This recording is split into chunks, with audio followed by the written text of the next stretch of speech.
Haleluya watu wa Mungu. Kipindi kilichopita tulijifunza kuhusiana na batani nyeupe. Tukasema hizi batani mbili ya nyuma yake ni C, inayofuatia ni D, E, F, G, A, B, C. Kwa nyeusi mbili ya nyuma yake ni C na nyeusi tatu ya nyuma yake ni F. Leo tujifunze kuhusiana na hizi batani nyeusi, tunazihitaji majina yake.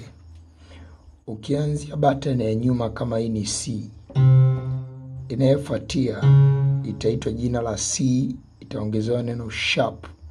Kwa hii C, C sharp.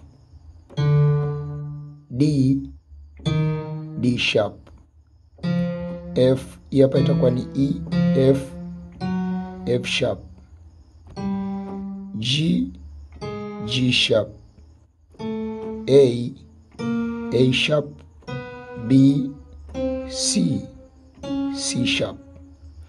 Lakini pia pamoja na kuita C, hii hapa C sharp, hii nyeusi ina majina mawili, kwa maana unaweza kuita kwa kutumia hii au kwa kutumia hii. Kuita hii moja.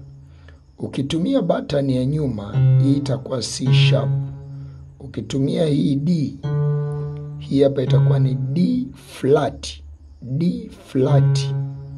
Kwa alikadhalika, kwa mfano D, C, D, E.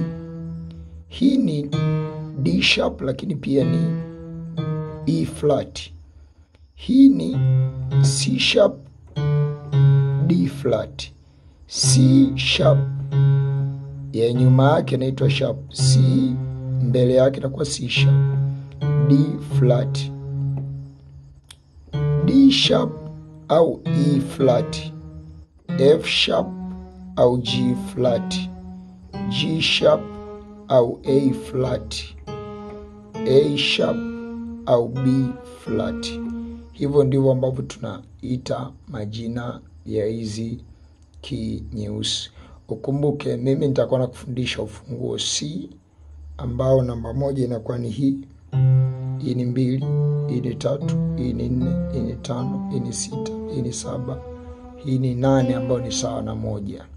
Kipindi kijacho nitakufundisha jinsi ambavyo tumehesabu hiyo 1 hadi 8 katika major scale, au unaitwa ni ufunguo C kwenye major scale. Tunapiga ufunguo C major scale, tumehesabuje?